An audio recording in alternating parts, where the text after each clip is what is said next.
Me too. It's just like sketchy. Hello. I'm all about simpletons. I'm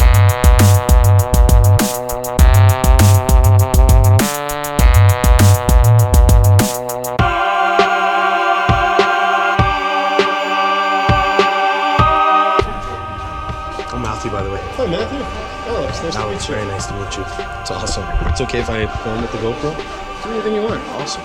Beautiful. There's really no rules, so, cool.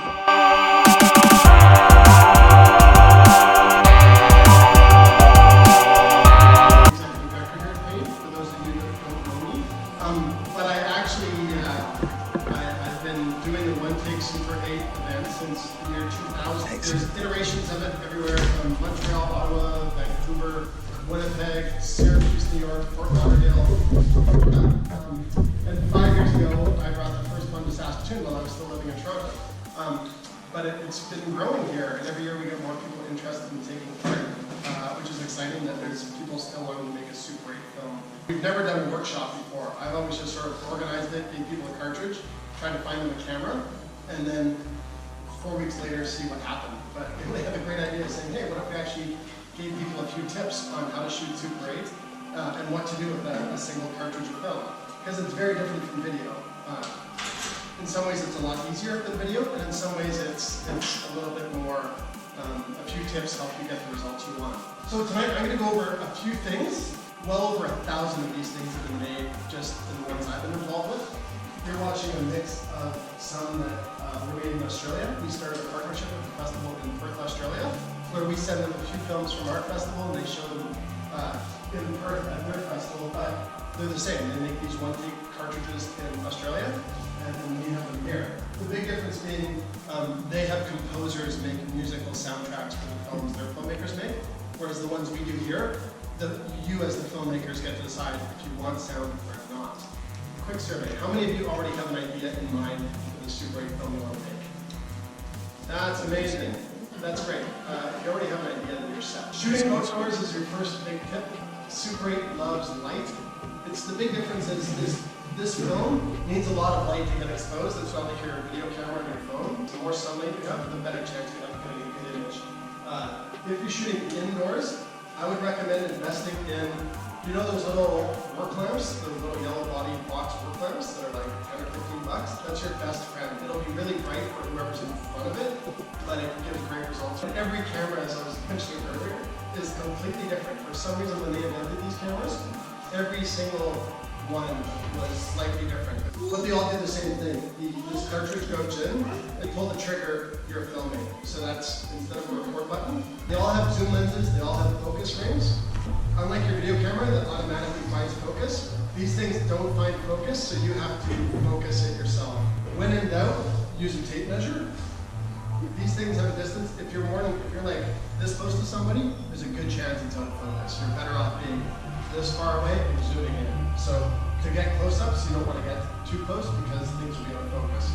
The biggest mistake people make is when they're shooting titles or they want to shoot a cover of something. If you are trying to do text, if you're trying to record text, I would recommend getting like cardboard and paint and making your text pretty big. If you have to think big, think that you're taking an image that is smaller than your pinky fingernail. That's how small the Super 8 image is. I could cut individual frames out of the film and show you they're half the size of your pinky fingernail. And then we project it and we make it bigger than that. So, but that's why it looks so grainy and kind of, that's where you get that look from. It's a very, very small film image.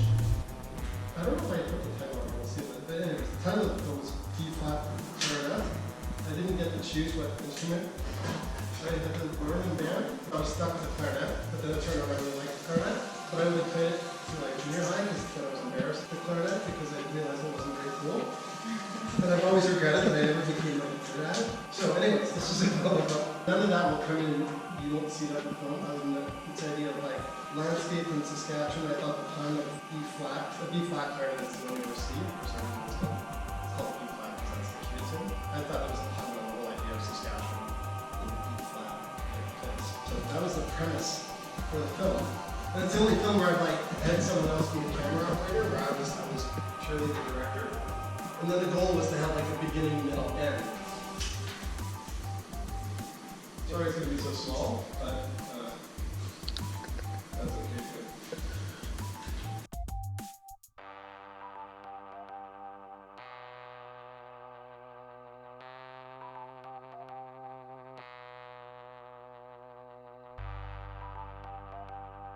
Your film will be completely silent, so if you want to use sound, you have to think of that separately.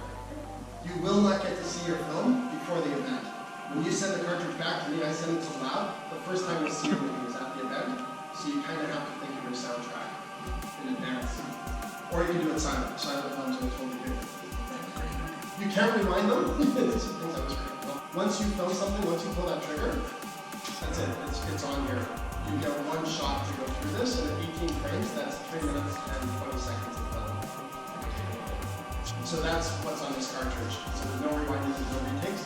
Here's a big tip. This is the one thing you have to remember. When you finish your film, there's usually a meter on the side of the camera, and it goes from 0 to 50. That's how many feet. So that's how many feet you film around, and that's all these cameras are. That's all.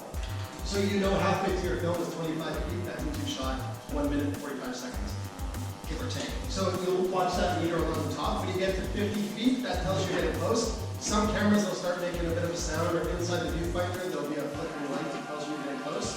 Not all are the same, but that 50 feet. When you hit 50 feet, or when the camera starts, it'll go like this. It goes from like a low speed sound to a high speed sound.